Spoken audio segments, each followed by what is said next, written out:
Arthur, vem pra cá que hoje nós vamos fazer o nosso terceiro episódio da série Eficiência Máxima e você vai conhecer um pouco mais sobre a realidade, o dia a dia dos surdos. E depois nós voltamos aqui para o estúdio, você vai conhecer convidados para lá de especiais. Antes, olha só a reportagem.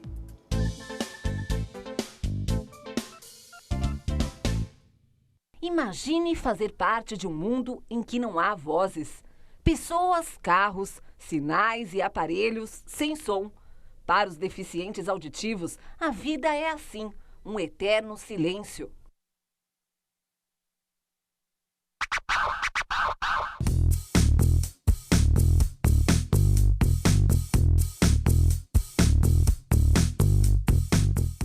Dentro do tatame, nenhuma regra é modificada. Para quem assiste à luta, a percepção é a da realidade. Os adversários têm iguais condições. A deficiência auditiva não desfavorece nenhum competidor e nem dá a ele qualquer vantagem. Nós estamos numa academia de artes marciais em São Paulo para conhecer um campeão de Kung Fu, Gustavo Rodrigues. Mas enquanto ele está treinando, nós vamos conhecê-lo através do seu pai, Ayrton. Ayrton, me fala quantos títulos tem o Gustavo em Kung Fu? Bom, em 2 mundiais, 2007 e 2009, realizados nos Estados Unidos, medalha de ouro e medalha de prata, e 3 campeonatos aqui no Brasil internacionais pela TSKF também, várias medalhas de ouro, de prata e bronze também. O Gustavo já nasceu com essa deficiência? Isso, o Gustavo nasceu com surdez profunda bilateral. E como é que foi que você percebeu essa deficiência nele? Com 8 meses de idade ele teve uma infecção urinária e no período de internação hospitalar eu percebi que havia uma diferença nas reações que ele tinha com relação a estímulos sonoros, que são naturais em crianças ouvintes. E aí, em exames complementares, a gente descobriu que ele tinha surdez mesmo profunda bilateral. O que mudou na sua vida? O que você teve que adaptar na sua vida para viver a realidade, a nova condição do seu filho? Bom, ter um filho surdo eu acho que é uma mudança total, porque você tem que ter um cuidado muito maior, né? Diferente de uma criança que você fala, oh, não vai mexer ali porque tem um bicho. O surdo você tem sempre estar muito atento, muito perto dele, porque ele não tem a captação auditiva, né? As informações dele são sempre visuais. Então o cuidado, além de adquirir a linguagem de sinais, que é a língua materna do surdo, acho que é uma mudança. Você domina essa linguagem? Sim, eu fiz o curso, hoje eu falo Libras, trabalho com isso, né, com outras crianças surdas e é assim que a gente se comunica. E como o Kung Fu surgiu na vida dele? Bom, o Gustavo sempre teve assim, um fascínio muito grande por lutas marciais, principalmente quando ele via Bruce Lee, Jet Li. E quando inaugurou a academia em São Bernardo do Campo, ele quis frequentar a escola e na primeira semana do início ele já gostou, se identificou, foi muito bem aceito. Ele tinha uma relação de convívio não com ouvintes, ele tinha mais amigos surdos e isso abriu todos os horizontes dele, ele foi aceito, as pessoas tentavam começar a aprender a falar em sinais, enfim, e aí ele foi e não parou mais.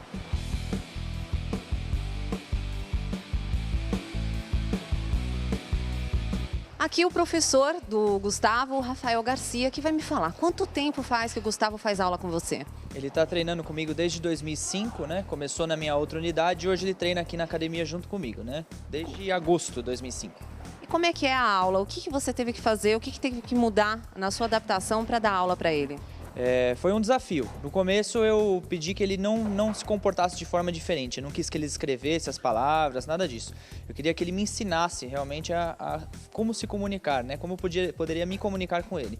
Então eu só mudei alguns comandos de aula, né? Na hora de executar não adianta só eu falar, eu tenho que muitas vezes demonstrar, mas como o Kung Fu é bem visual, qualquer um pode fazer, então ele logo percebeu, a gente foi se ajustando. E como é que é o relacionamento entre os deficientes auditivos e os ouvintes, né? Como se diz? Isso, é super normal. Hoje em dia ele conversa com todo mundo, ele é um dos maiores piadistas aqui da academia, os dois. Estão sempre brincando e no treinamento eles levam a sério mesmo, eles treinam, não tem essa de, sou deficiente, eu vou me comportar, vou ter algum favorecimento. Não, eles encaram mesmo e treinam direitinho.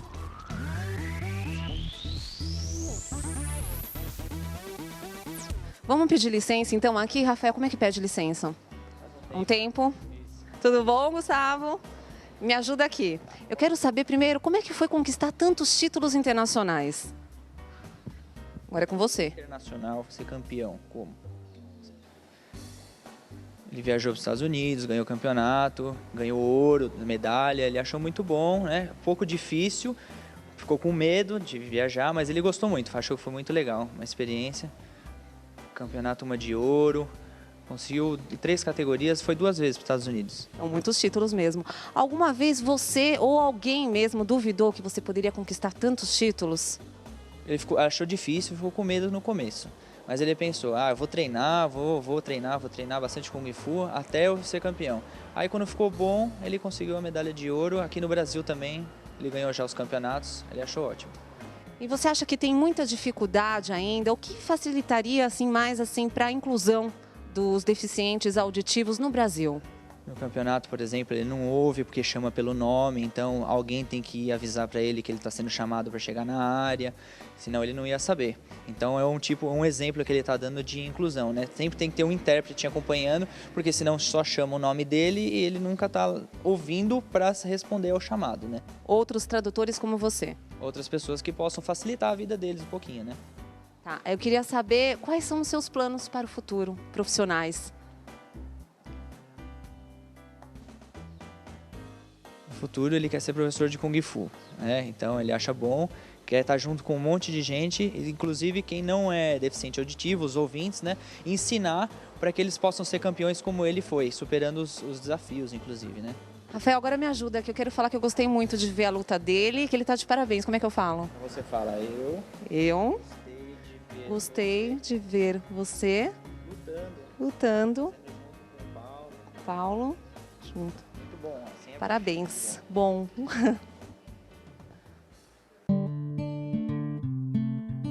A família é o primeiro elo do deficiente auditivo com um mundo externo e sonoro. Aprender a linguagem de Libras é mais que uma comunicação, é uma inclusão.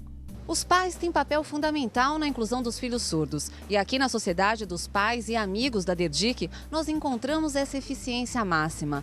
Me fala você, como você se comunica com o seu filho? Comecei a fazer curso, a DERDIC abriu um espaço para os pais gratuitamente, para todo mundo aprender os sinais, são 2 vezes por semana. E a gente começou com essas aulas de sinais e comunicar. Meu filho precisava de uma coisa que eu não sabia o que é. Ele falava, não sabia o que é. Agora, através das mãos e dos sinais, já consegui comunicar com meu filho. Agora, por que muitos pais, na sua opinião, não se interessam em aprender Libras? Eu acho que tem pai que não se interessa em desenvolver a sua criança, porque o meu filho ele era muito nervoso. Através daqui da DERDIC foi que ele se acalmou e eu aprendi a me comunicar com ele. Doutor, é correto afirmar que todo surdo é mudo? Na verdade, muitas pessoas pensam assim, mas não é correto dizer isso, porque uma pessoa que é surda, ela tem uma perda auditiva e, consequentemente, ela não tem acesso aos sons e, por isso, ela tem uma dificuldade de comunicação. Estamos na DERDIC, um centro de referência no tratamento de portadores com alterações de audição, voz e linguagem. Aqui, pessoas economicamente desfavorecidas recebem tratamento clínico especializado e educação.